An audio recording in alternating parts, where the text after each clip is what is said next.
Muy buenas tardes a todos.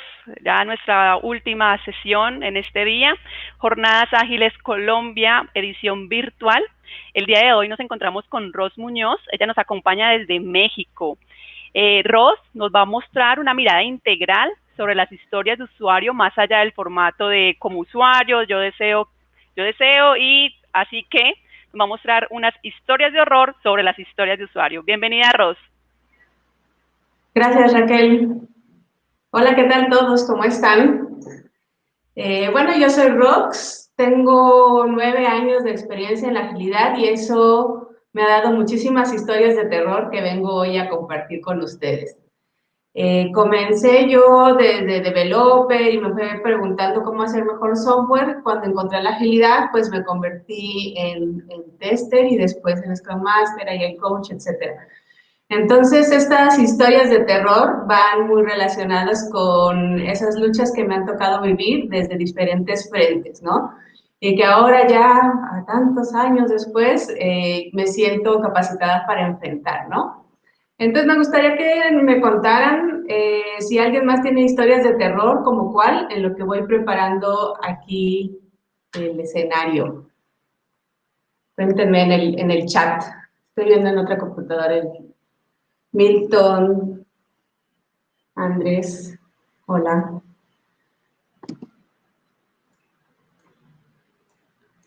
Estoy viendo que se mueva un poquito. Para ver mi primera historia de terror. Sí. Preguntas vamos a tenerlas hasta el final, pero si quieren ir contando alguna historia, pues historias de usuario que son épicas. Algo súper grande, me imagino. Como usuario quiero una página web para vender. Me encanta, esa la vamos a ver hoy. Entonces, sí, vamos a ver cómo va. Mi primera historia de terror o de horror va relacionada con que llegamos a un proyecto, un nuevo producto y nos dicen, no te preocupes, ya todas las historias están en Jira. Entonces tenemos aquí a un personaje que está ahogado en historias y que alguien en el entendido de que cuando ya esté en Jira podemos comenzar, dice que está bien, ¿no? ¿Y qué está pasando aquí? Aquí, al nosotros estar haciendo el desarrollo desde antes de qué es lo que queremos o qué es lo que creemos que necesita el usuario, nos estamos perdiendo algo muy importante que es entenderlo, ¿no? Que puse aquí a una personita, uy, tengo el borrador puesto, puse a una personita que si bien usa nuestra aplicación para correr, también la puede utilizar cuando está en la sombra. Y que nosotros tal vez dentro de todas estas historias de usuario, no hay ninguna que contempla que está en la sombra, ¿no? Pero bueno, no sabemos si es importante o no, es algo que a mí se me acaba de ocurrir. Pero ¿qué es lo que pasa con esto de entender al usuario? Que lo más importante, o de las cosas más importantes que yo he descubierto, que dan el valor en las historias de usuario, es el feedback continuo, ¿sí? Entonces, este feedback en el que, en base a eso que nos dimos cuenta que de pronto hay una usuaria que no nos está, que se está perdiendo, de que está viendo o se sale de la aplicación o hace diferentes ajustes o se pierde alguna parte de, por ejemplo, la geolocalización, nosotros vamos a entender qué es lo que realmente lo que le está sucediendo, ¿no? Y aquí entonces lo que estamos nosotros al hacer las historias desde antes, estamos pensando que todo esto va a ser un escenario feliz, que el usuario entiende perfectamente qué es lo que quiere. Y la realidad es que esta persona puede ni siquiera tener idea, simplemente tiene una necesidad. ¿Sí? Entonces, en esta necesidad lo importante es que nosotros estemos entregando continuamente y estar obteniendo ese feedback, ¿vale?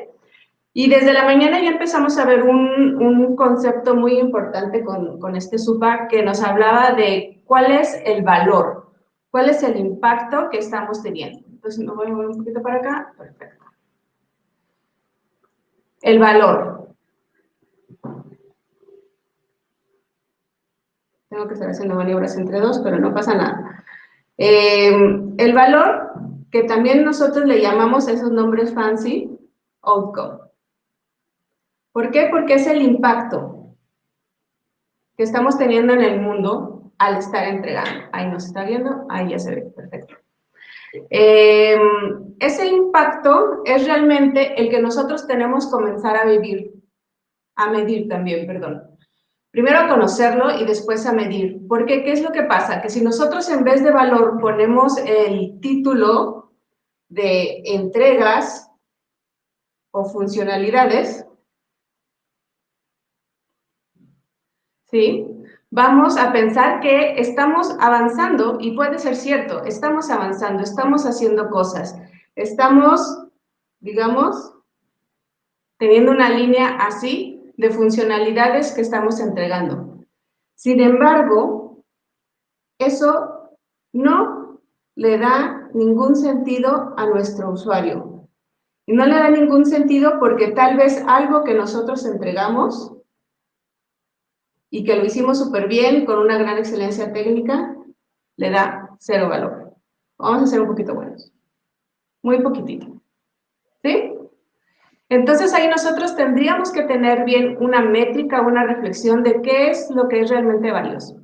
Para no estar hablando como que tan hipotético, no sé si ustedes han utilizado MailChimp o alguna herramienta así de correo electrónico. Yo personalmente trabajé en una herramienta hace como 7 años que hacía eso. Y en lo que estábamos nosotros obsesionados era con la velocidad de entrega de los correos, ¿sí? Para nosotros era muy importante eso.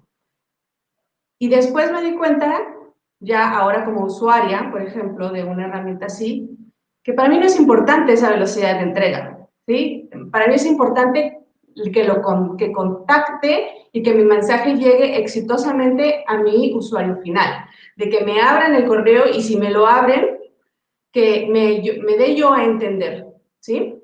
Entonces ahí es donde se vuelve un poquito complicado para las organizaciones que siempre han estado pensando, las organizaciones y los equipos, en entrega, empezar a pensar en cuestiones de valor, de outcome o de impacto, como le queramos llamar, ¿sí?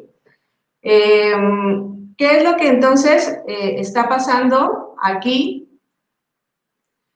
Es que, bueno, uno podría decir, bueno, poco a poco se va llegando el valor, no pasa nada. La realidad es de que estamos ahora en un ambiente VUCA. ¿Qué quiere decir esto? VUCA quiere decir volatilidad, incertidumbre, complejidad y ambigüedad. ¿Qué es? Aquí dibujé a nuestro amigo el coronavirus, que es por la razón por la que estamos aquí, en la que las cosas pueden cambiar de un momento a otro y este plan que teníamos de, aquí hacemos la raya ahora sí larguita, este plan upfront, este plan que teníamos desde antes de que las cosas iban a ser tan felices, llega un bichito, un virusito y dice, olvídatelo, ¿no? Y esto ya se venía a venir, ya se veía que iba a suceder, ¿no? No era nada más los bichos que nos pueden pasar, sino también las inteligencias artificiales que están saliendo, los cambios, toda la interconexión que ya existe dentro del mundo y sobre todo ahora el usuario sabe que es el rey. Uno de mis malos hábitos de pronto dolorosos es entrar a las tiendas de las aplicaciones y ver todos los comentarios del usuario. El usuario ya sabe que puede exigir y ya sabe que si TikTok fue un éxito, Instagram lo tiene que tener ya, y ya no salió, ¿no? El TikTok en Instagram. Entonces aquí es muy importante el entender que el feedback es ese el que nos va a estar guiando para que en vez de que la pelotita sea aquí aquí lo pongo, en un valor muy mínimo, que nos dé un poquito más, ¿sí? Entonces, mensaje número 1, eso se logra en base a feedback.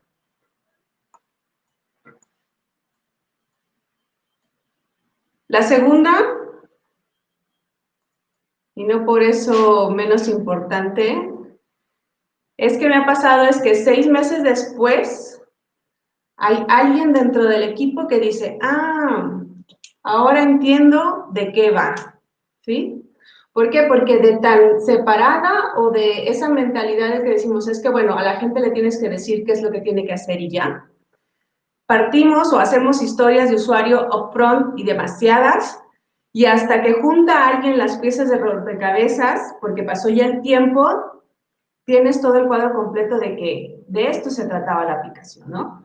Y eso, además de ser una falta de respeto enorme para la inteligencia de la gente que está dentro de los equipos de desarrollo, es también una enorme falta de estrategia de no saber cómo podemos nosotros dar esas diferentes visiones. ¿Por qué? Porque al final, y como comentaba, en esta aplicación de email marketing, tenemos que tener un objetivo, tenemos que tener qué es a dónde queremos llegar, ¿no? Y por ahí ya hablan sobre OKRs o qué hay que hacer, pero bueno, a mí me gusta más que hablar de términos, hablar de cómo tiene que ser esa visión, ¿sí? Me voy a mover un poquito para acá.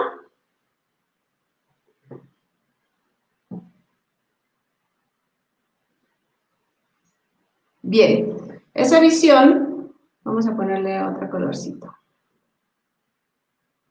Tiene que estar en este telescopio a una visión de largo plazo, muy lejos, muy alto de altura, pero que nos guíe para entender quién es nuestro cliente, quién es nuestro mercado, cuál es el valor que nosotros le estamos queriendo entregar, ¿sí? Y después tiene que existir algunos miralejos que vendría siendo una estrategia un poco más aterrizada, ¿no?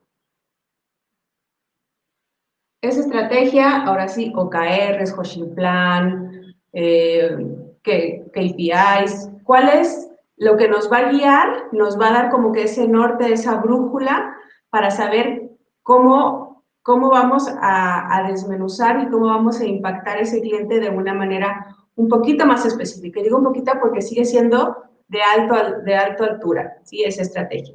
Donde ya se vuelve un poco de táctica, viene siendo cuando ya tienes lentes o cuando ya tienes una lupa, ¿no? Que este vendría siendo la táctica. Que es cuando realmente queremos, no sé muy bien, está ahí.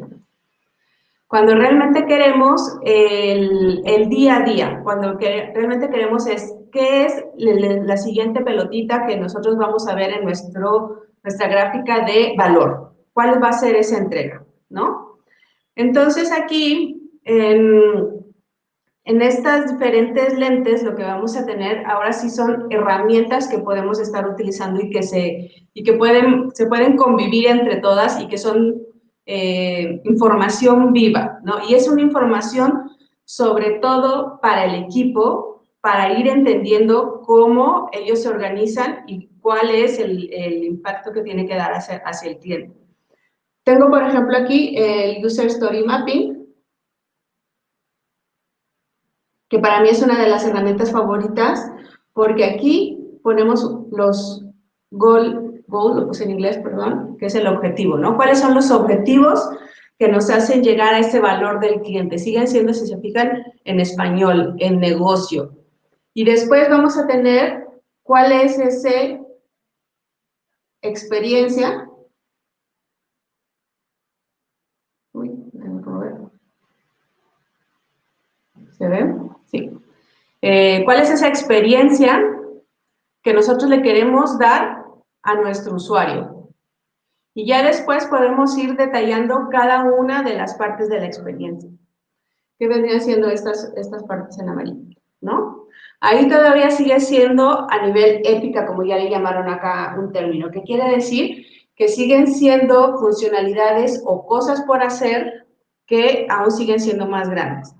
Pero si se fijan que si las seguimos llamando cosas por hacer, seguimos guiando un plan, ¿no? Que si queremos, hay algo que está planeado desde antes y así lo queremos hacer. Entonces, fíjense si en vez de ser funcionalidades, nosotros decimos qué es lo que queremos que nuestro cliente esté viviendo, que esté enterándose que lo que puede hacer mejor las cosas, tener como que diferentes tipos de clientes incluso. Entonces aquí la cosa cambia, ¿no? Porque ya empezamos a pensar en un para qué, no solamente el qué, ¿sí? Entonces, aquí bien importante, para mí, si le quieren llamar épicas,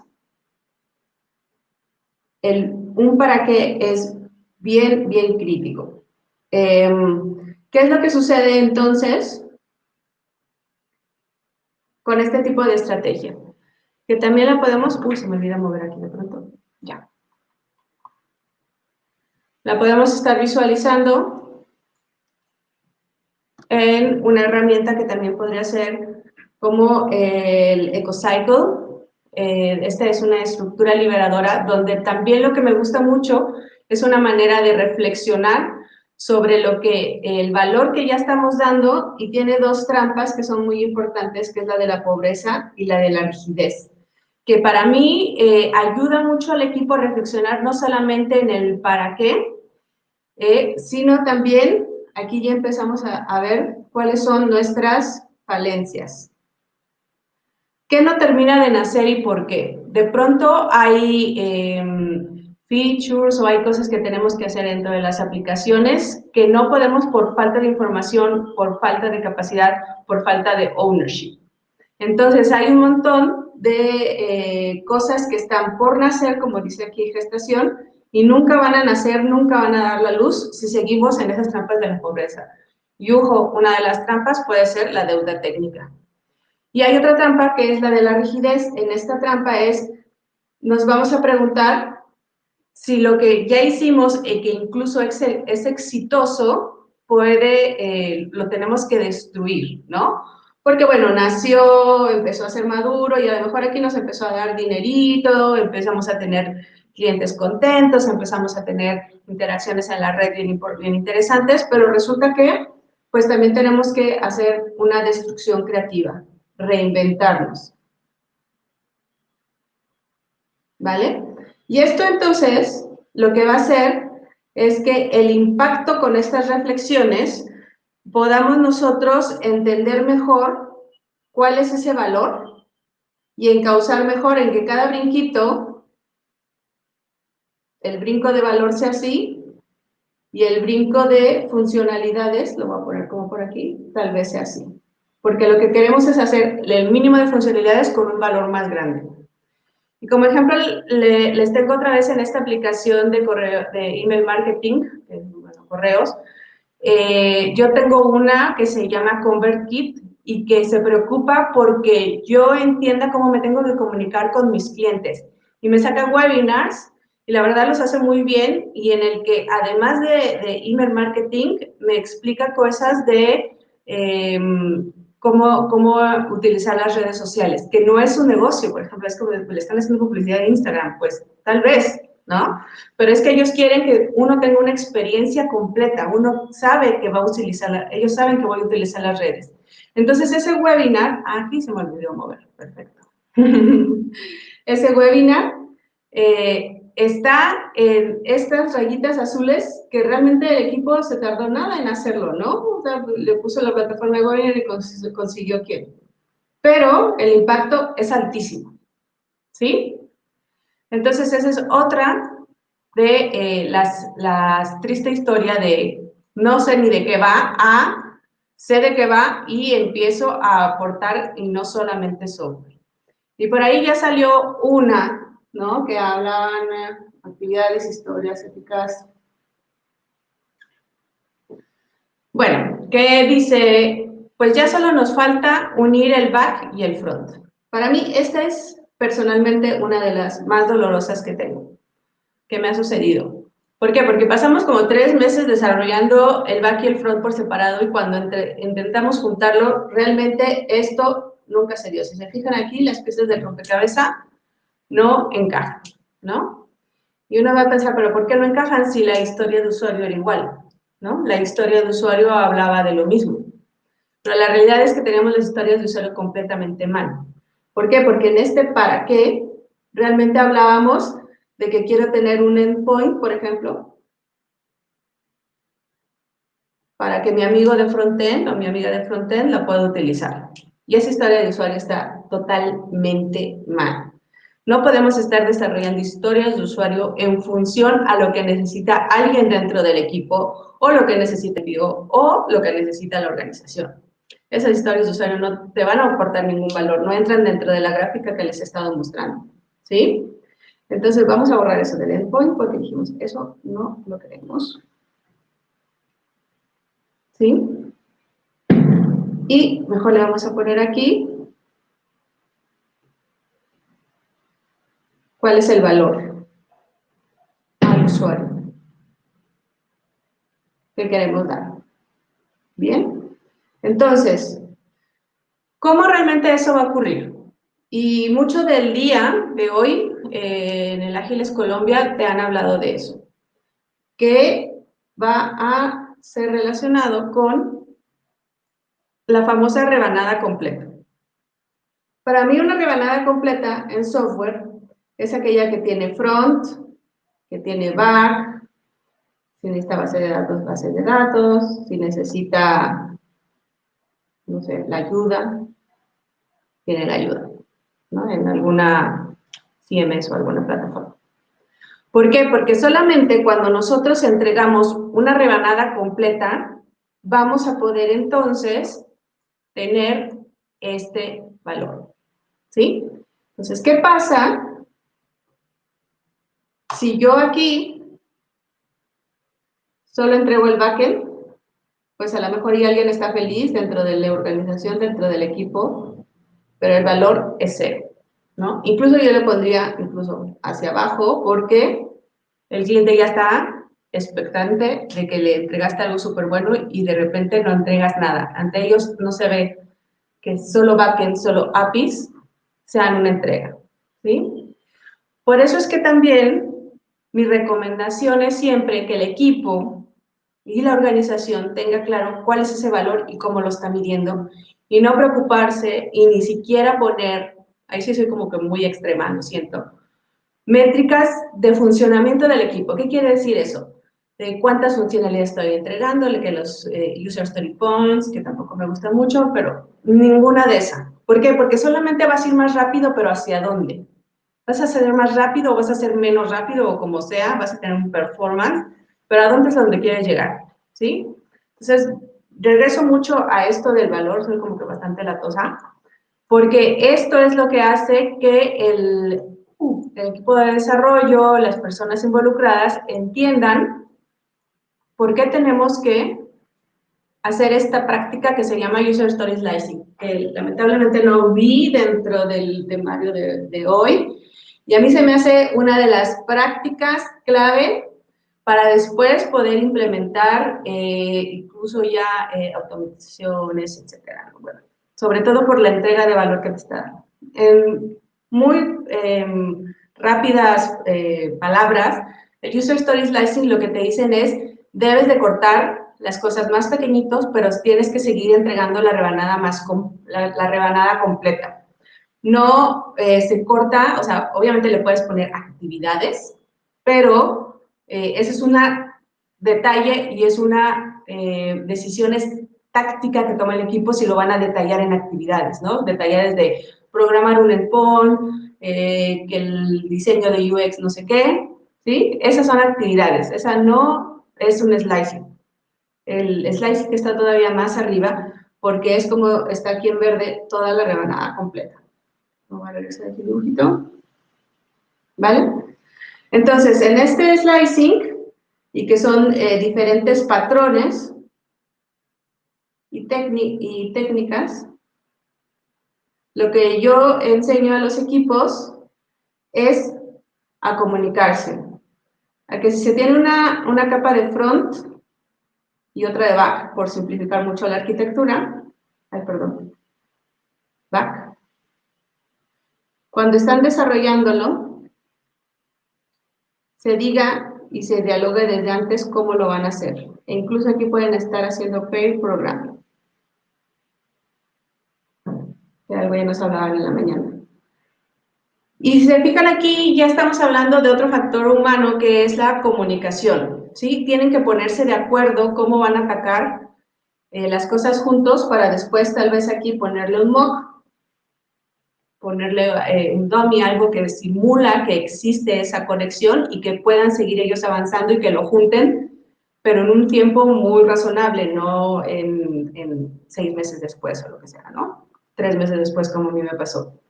Esta técnica yo la impulso mucho y me ha parecido muy valiosa. Incluso en mi última experiencia estuve trabajando con gente de SAP, que si se acuerdan o alguien ha tenido el honor de trabajar con esa herramienta, es súper tradicional, es todavía en esa mentalidad de mainframe, olvídate de microservicios, olvídate de todas las técnicas nuevas que se están utilizando, ¿no? Y ahí tienen un rol que le llamaban funcional, que ese rol lo que hace es hacer ese diseño, un poco de lo que nos hablaba Supa en la mañana, que le decían, es que tienes que diseñar y antes de estar. Y entonces ellos lo siguen haciendo, ¿vale? Y lo que ahí sucedió, lo voy a dibujar un poquito aquí abajo, es que el diseño o el funcional y el programador los puse a hacer una rebanada más pequeñita y haciendo su mini cascada, pero haciéndola pequeñita, empezaron a entregar muchísimo antes y a dejar de hacer cosas muchísimo antes que de lo que estaban haciendo. Yo la verdad estaba sorprendida, porque todos estos son conceptos que nosotros nos podemos llevar y que podemos aplicar una vez que lo estamos entendiendo. Y no dejarnos intimidar solamente porque es que la tecnología no me deja, es que no tengo las herramientas de acá, no sé qué. Pero sí, lo más importante aquí entonces, bueno, si empieza a suceder esto, que es la colaboración, por eso la puse acá. ¿Qué es la colaboración? La colaboración es de que los diferentes perfiles nos empezamos a juntar y nos empezamos a contaminar en el buen sentido de la palabra de los conocimientos que tenemos. Entonces ya no solamente es alguien que programa, sino que también hace pruebas. Y ese que hace pruebas, pero que también programa porque ahora automatiza. Y que empiezan a hablar el lenguaje de usuario, ¿no? Digamos, empiezan a hablar business. Tenemos por aquí a alguien de negocio, usualmente le llaman PO, que empieza entonces a hablar tech, empieza a entender, ¿sí? Y empiezan a surgir este tipo de perfiles tech, ¿sí? Esta colaboración, entonces, se vuelve importante y crítica para que podamos ir avanzando en el desarrollo de una manera, digamos, coordinada, motivada, de que si alguien se va de vacaciones tampoco suframos tanto, que no podamos seguir adelante con nuestro trabajo. Pero aquí falta un elemento bien importante que es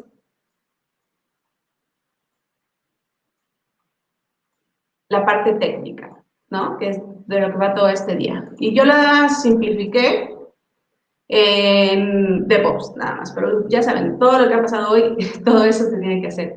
¿Por qué? Porque de nada sirve colaborar, o bueno, de muy poco, si se fijan, es como un todo lo que se tiene que hacer, ¿no? O sea, tienes que colaborar, tienes que entender cuál es el valor de lo que estamos haciendo para nuestros usuarios, pero también tienes que preocuparte en el cómo estás haciendo las cosas con calidad, minimizando la deuda técnica. Digo minimizando porque tampoco es que se pueda ocultar siempre, pero entonces aquí las prácticas de desarrollo, uy, se me mueve aquí.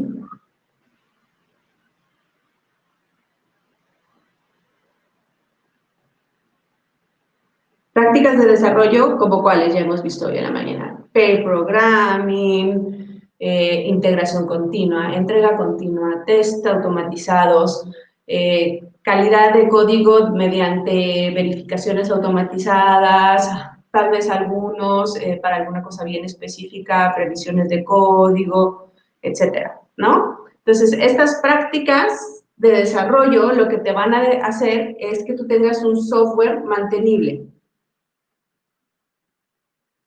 ¿Por qué? Porque entonces esto que está pasando aquí en la gráfica que les estaba haciendo, ahora sí no se me olvidó moverme. Voy a agarrar otro colorcito, aunque el otro se me olvidó.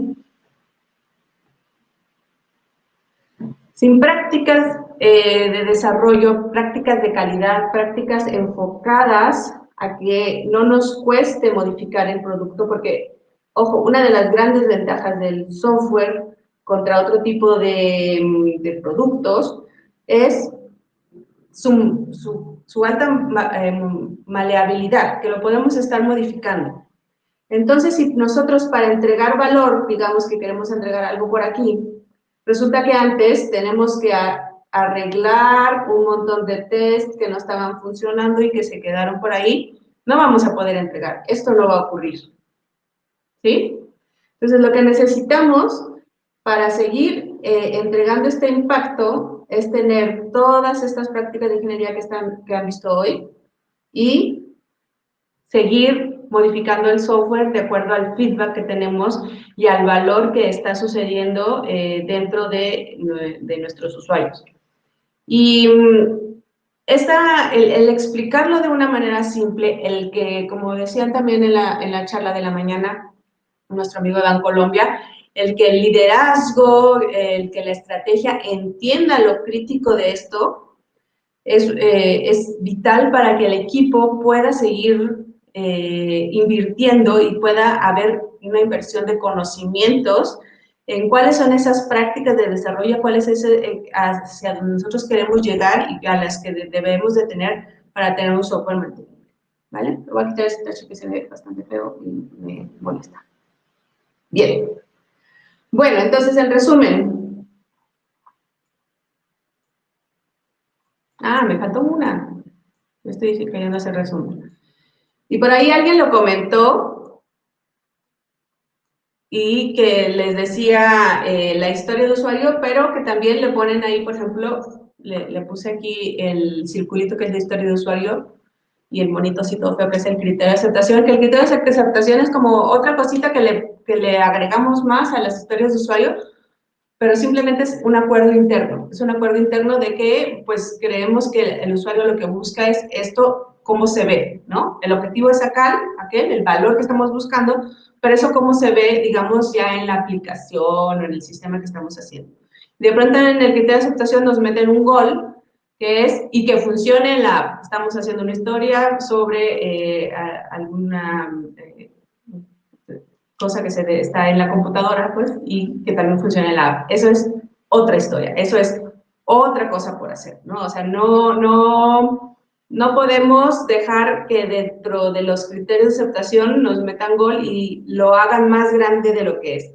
Y aquí hay que tener como mucha inteligencia que surge de esta colaboración para decirle, para que la persona de business, de negocio, vaya entendiendo por qué no es tan simple que el backend se modifique y que el frontend a lo mejor va a necesitar cosas diferentes en las diferentes plataformas que estamos haciendo y que eso lleva a más cosas por hacer. Entonces, ese también ha sido un gol que me han metido mucho y que pues ya lo evito y hago que dentro de las historias de usuario entonces reflexionemos sobre cuáles son esos criterios de aceptación. Entonces, ahora sí, vamos a ver preguntas. ¿Cómo vamos de tiempo? Creo que vamos bien. Sí, vamos muy bien de tiempo. Si quieres responder preguntas o si quieres continuar 2 minutos más. No, me encanta mejor resolver preguntas porque realmente lo que buscaba es que hubiera conceptos que ya la gente haya vivido, experiencias con lo que relaté y que tal vez algo de lo que dije le faltó como un poco de detalle, así es que las preguntas son más importantes. Perfecto, entonces hay una pregunta que dice, para los equipos que solo les gusta escuchar lo técnico, ¿dónde se debe hacer la especificación para ellos más allá de la historia de usuario? No sé, en esa afirmación de solo le gusta escuchar lo técnico, ¿en base a qué está? Porque yo lo que he vivido es que a la gente le pone muy feliz cuando se da cuenta que hay otras personas, a los programadores, al equipo técnico, programadores y programadoras, son muy felices cuando se dan cuenta que están utilizando eso que hicieron. No hay felicidad más grande, sí, hay mucha felicidad en entender nuevos lenguajes y nuevas arquitecturas y experimentar con cosas, sí, les encanta, ¿no? Pero me parece que estamos asumiendo que no les importa lo que está afuera. Y si no les importa, es quizá porque no se lo hemos explicado bien. ¿Quiénes son esas personas a las que yo estoy haciendo feliz? Por ejemplo, en este ejemplo que daba de ConvertKit, que es mi herramienta, yo me imagino, ni siquiera conozco, ni sé ni quién lo desarrolla, pero, o sea, si a mí me llevaran y yo les dijera, hey, tengo más clientes que yo logré con esta comunicación que me contaron y que ahora puedo vivir de lo que me apasiona, creo que a mí eso es como, si a mí me lo dijeran, sería como que bien impactante. Pero entonces estamos llevando a esos clientes a las organizaciones, de menos en video, o estamos llevando al equipo afuera para que vean cómo lo están utilizando, qué tan felices o infelices son nuestros clientes. Y ya que eso está ocurriendo, ¿cómo estamos explicando entonces esta big picture, ¿no? Esta que estábamos hablando, esta visión de largo plazo, que si la estamos explicando en términos de la organización, pues ahí va a depender mucho de qué tanto amor tengan las personas hacia la organización, pero si lo estamos explicando en base a cómo estamos cambiando el mundo, la cosa cambia, ¿no? O sea, yo creo que primero hay que abrir esos espacios, hay que sacar a la gente del trabajo, hay que llevar a los clientes al trabajo y hay que poner conversaciones para que se entienda cuál es el valor que se está dando, ¿no? Ahí les recomiendo muy rápido estructuras liberadoras, da un marco para conversar bien interesantes. Super, Ros. Tenemos una afirmación para saber tu opinión. Listo. El criterio de aceptación lo define el product owner y los interesados, clientes y usuarios. ¿Qué opinas?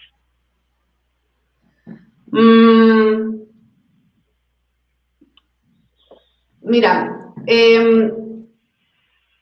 me parece que Scrum y todos los marcos que existen y esos roles que definen como Product Owner son roles, son como cachuchas que, ¿cómo se dice en colombiano? Lo que te pones Gorras, como gorras de béisbol, que te pones diferente, que te pones y que los estás utilizando. Entonces, a lo mejor eres una dev que se puso un poquito la cachucha de Product Owner y defines los criterios de aceptación. O sea, no tiene nada, son solamente roles que te puedes estar poniendo. ¿Y cómo vas haciendo eso? Pues en base a la madurez y a la apertura que lo estás teniendo, que estás como logrando. Entonces, a mí, mira, un ejemplo bien específico. Yo trabajé en una organización donde la Product Owner le dijo, mira, estas son las métricas, le dijo al equipo, estas son las métricas, estos son nuestros clientes, se están comportando así, se los explicó, le preguntaron 1 hora. Había una chica de iOS que todos los días llegaba y veía su métrica y empezó a proponer ella cosas. Y no la vas a dejar porque es dev. Ella es la que ya está conociendo, ella es la que está haciendo las cosas. Entonces, el decir, porque tú tienes este rol, tienes que hacer las cosas, al principio sirve. Al principio sirve porque tiene alguien que aprender, que entender y que hacerlo diferente, ¿no? Pero si tu equipo se queda así, más de, híjole, yo lo superaría a 6, 8 meses, de que siempre siguen haciendo las cosas igualitas, yo ya pondría como que en duda qué es lo que está ahí sucediendo, ¿vale? Ok, perfecto. Espero que haya contestado. Ahorita más adelante miramos si esta persona quedó contenta con la respuesta. Hay otra pregunta, es ¿cómo lograrías esa colaboración en un equipo donde los de backend están en Japón y los de frontend están en México? Bueno, ahora, pues precisamente con la pandemia no importa ni dónde estés, porque cada quien está en su casa. Entonces, algo de las cosas buenas que ha traído esta pandemia es de que han salido herramientas y dinámicas y reinvenciones que tuvieron que se tiene que hacer la gente para precisamente abrir estos espacios y convivir, ¿no? Entonces, dijeron Japón. La verdad es que ahorita como que me sacaron un poco de onda porque no sé cuántas horas adelante se estén, pero en el uso horario que estén todos juntos, o sea, a lo mejor la tarde de allá y la mañana de acá, hacer dinámicas, por ejemplo, en herramientas como esta que es Miro, en el que se está explicando las historias de usuario, en que entre todos las estén discutiendo, que definan, bueno, a lo mejor entre ellos dos esto, me imagino que todo en inglés, y que estén como hablando de cómo las vamos a partir, cómo nos vamos a poner de acuerdo, etcétera. Yo creo, o sea, aquí sí hay que apoyarse en crear espacios, que haya una concurrencia y que haya una comunicación, ¿no? O sea, para que colaboremos tenemos que comunicarnos, tenemos que conocernos y dar la oportunidad o estos espacios a los diferentes perfiles de que se animen a hacer las cosas diferentes, ¿no? Incluso al principio un poquito de pair programming. O sea, yo he visto gente que hace pair programming con un contador y el contador está interesadísimo porque la mente es así de despierta, ¿no? Está así como que, wow, yo no sabía que eso hacías, así como que cómo funcionaban las cosas. Entonces, pues buscar, yo creo que sí se puede y que con herramientas y con espacios que se estén dando juntos lo podemos lograr. Perfecto. Desde tu experiencia, ¿cómo crear historias de usuario con buenos criterios de aceptación para personas de infraestructura? Pensando en equipos DevOps cross-funcionales que se quieren tener ordenados justo por historias de usuario. A ver, DevOps debería, no entiendo por qué hay historias de DevOps. Ahí no